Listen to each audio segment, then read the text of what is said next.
गुरुवार व्रत कथा, बृहस्पतिवार व्रत कथा। नमस्कार भाइयों बहनों और मित्रों, जय माँ गायत्री। आप सभी का मेरे YouTube चैनल शुभकर्मा ही अष्टों में स्वागत है। आज गुरुवार के दिन सुनेंगे गुरुवार की व्रत कथा। उससे पहले आप सभी से नम्र निवेदन है, अगर आप मेरे चैनल पर पहली बार आए हैं तो प्लीज़ वीडियो को लाइक, चैनल को सब्सक्राइब और वीडियो को ज़्यादा से ज़्यादा शेयर अवश्य करें, ताकि आपके साथ साथ आपके अपने भी इस कथा को सुनकर लाभ ले सकें।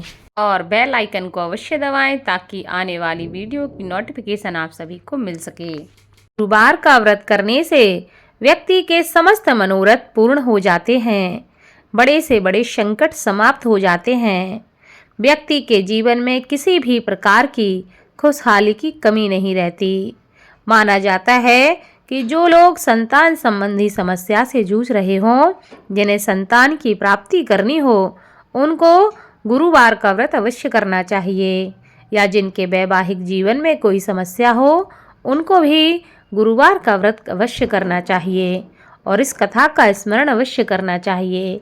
ऐसा करने से कुंडली का गुरु ग्रह शुभ फल प्रदान करता है और व्यक्ति के जीवन की समस्याएं समाप्त हो जाती हैं। बृहस्पतिवार व्रत कथा के अनुसार प्राचीन समय की बात है कि एक नगर में एक बड़ा व्यापारी रहता था। वह जहाजों में माल लदवा कर दूसरे देश में भेजा करता था। वह जिस प्रकार अधिक धन कमाता था, उसी प्रकार जी खोलकर दान भी करता रहता था।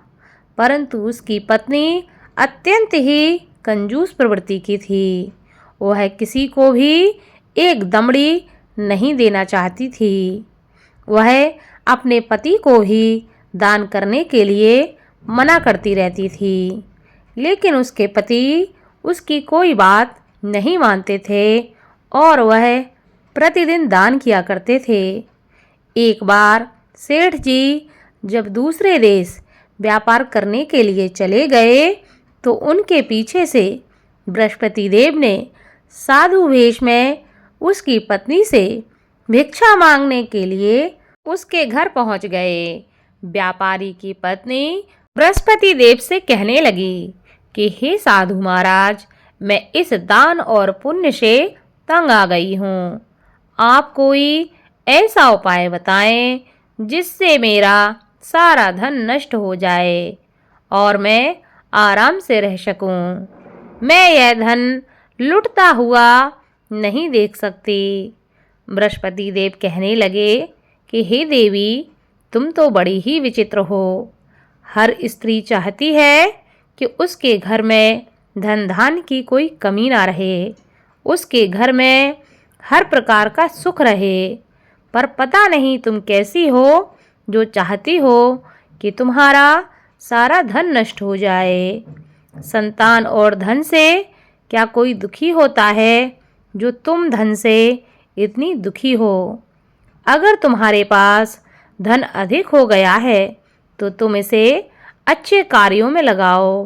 कुंवारी कन्याओं का विवाह करवाओ, विद्यालय बनवाओ, बाग बगीचों का निर्माण कराओ।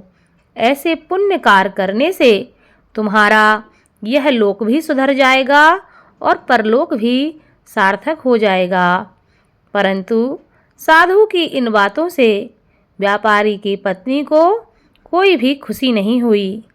उन्होंने कहा, मुझे ऐसे धन की आवश्यकता ही नहीं है जिसे मैं दान में दूं। अब बृहस्पति देव कहने लगे, यदि तुम्हारी ऐसी इच्छा है तो तुम एक उपाय करना। 7 रविवार घर को गोबर से लीपना, अपने केसों को पीली मिट्टी से धोना, केसों को धोते समय स्नान करना। अपने पति से कहना कि गुरुवार के दिन वह दाढ़ी बनाएं, भोजन में मांस मदिरा खाएं, कपड़े अपने घर पे धोना और धोबी को देना। अगर ऐसे कार्य तुम करने लगोगी तो तुम्हारा सारा धन नष्ट हो जाएगा। इतना कहकर बृहस्पति देव अंतर्ध्यान हो गए। व्यापारी की पत्नी ने बृहस्पति देव के कहे अनुसार 7 बृहस्पतिवार वैसा ही करने का निश्चय कर लिया।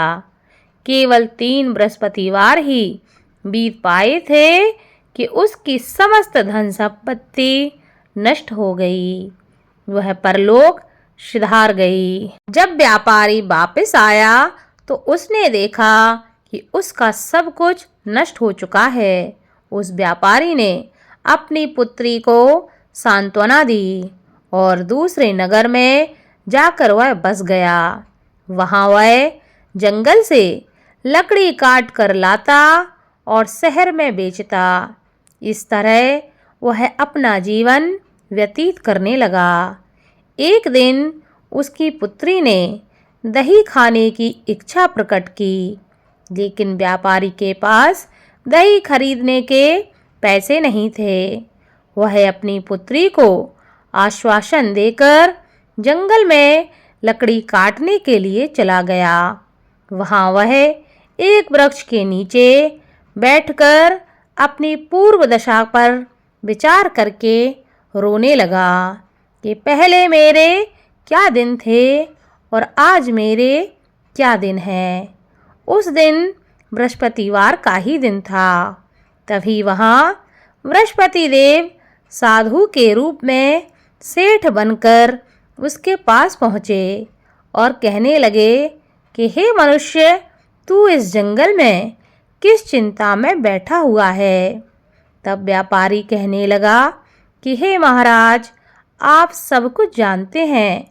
इतना कहकर व्यापारी अपनी कहानी को सुनाकर रो पड़ा। बृहस्पति देव बोले, देखो बेटा, तुम्हारी पत्नी ने बृहस्पति देव का अपमान किया था, इसी कारण तुम्हारा यह हाल हुआ है।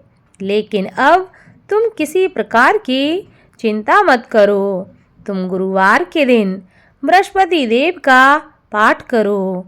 2 पैसे के चने और गुड़ को लेकर जल के लोटे में शक्कर डालकर वह अमृत प्रसाद अपने परिवार के सदस्यों और कथा सुनने वालों में बांट दो। स्वयं भी प्रसाद और चरणामृत लो। भगवान तुम्हारा अवश्य ही कल्याण करेंगे। साधु की बात को सुनकर व्यापारी कहने लगा कि हे महाराज, मुझे तो इतना भी नहीं बचता कि मैं अपनी पुत्री को दही लाकर दे सकूं। इस पर साधु जी कहने लगे, तुम लकड़ियां शहर में बेचने जाना। तुम्हें लकड़ियों के दाम पहले से चौगने मिलेंगे, जिससे तुम्हारे सारे कार्य सिद्ध हो जाएंगे। उस दिन उसने लकड़ियां काटीं और शहर में बेचने के लिए वह चल पड़ा। उसकी लकड़ियां अच्छे दाम में बिक गईं, जिससे उसने अपनी पुत्री के लिए दही ले लिया और गुरुवार की कथा के लिए चना और गुड़ लेकर कथा की और प्रसाद बांटकर स्वयं भी उसने प्रसाद खाया।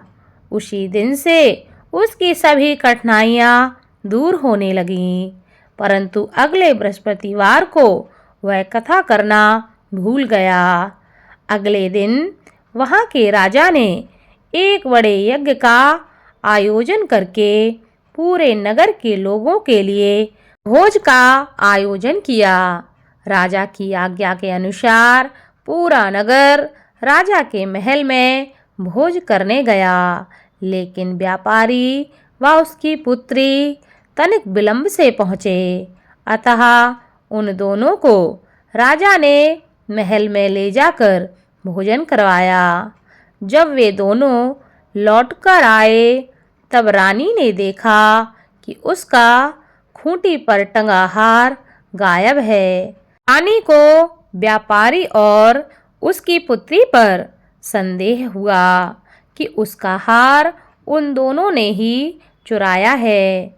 राजा की आज्ञा से उन दोनों को कारागार में कोठरी में डाल दिया गया। कैद में पड़कर दोनों ही अत्यंत दुखी हुए। वहाँ उन्होंने बृहस्पति देव का स्मरण करना प्रारंभ कर दिया। बृहस्पति देव ने प्रकट होकर व्यापारी को उसकी भूल का आभास कराया और उसे सलाह दी कि गुरुवार के दिन कैद खाने के दरवाजे पर तुम्हें 2 पैसे मिलेंगे। उनमें से तुम चने और मुनक्का मंगवाकर विधि पूर्वक बृहस्पति देव का पूजन करना। तुम्हारे समस्त दुख दूर हो जाएंगे। बृहस्पतिवार को कैद खाने के द्वार पर उन्हें 2 पैसे मिले। बाहर सड़क पर एक स्त्री जा रही थी। व्यापारी ने उसे बुलाकर गुड़ और चने लाने को कहा। इस पर वह स्त्री कहने लगी, मैं अपनी बहू के लिए गहने लेने जा रही हूँ, मेरे पास अभी समय नहीं है। इतना कहकर वह वहाँ से चली गई। थोड़ी देर बाद वहाँ से एक और स्त्री निकली। व्यापारी ने उसे बुलाकर कहा कि हे बहन, मुझे बृहस्पतिवार की कथा करनी है, तुम मुझे 2 पैसे का गुड़ और चना लाकर दे दो। बृहस्पति देव का नाम सुनकर वह स्त्री बोली, भाई मैं तुम्हें अभी गुड़ चना लाकर देती हूँ। मेरा इकलौता पुत्र मर गया है, मैं उसके लिए कफन लेने जा रही थी, लेकिन मैं पहले तुम्हारा काम करूँगी, उसके बाद अपने पुत्र के लिए कफन लेने जाऊँगी। वह स्त्री बाजार से व्यापारी के लिए गुड़ चना ले आई और स्वयं भी बृहस्पति देव की कथा सुनी। कथा के समाप्त होने पर वह स्त्री कफन लेकर अपने घर पहुंची। घर पर लोग उसके पुत्र की लाश को राम नाम सत्य है कहते हुए शमशान ले जाने की तैयारी कर रहे थे। स्त्री बोली, मुझे अपने लड़के का मुख देख लेने दो। अपने पुत्र का मुख देखकर उस स्त्री ने उसके मुँह में प्रसाद और चरणामृत डाला। प्रसाद और चरणामृत के प्रभाव से वह पुनः जीवित हो गया।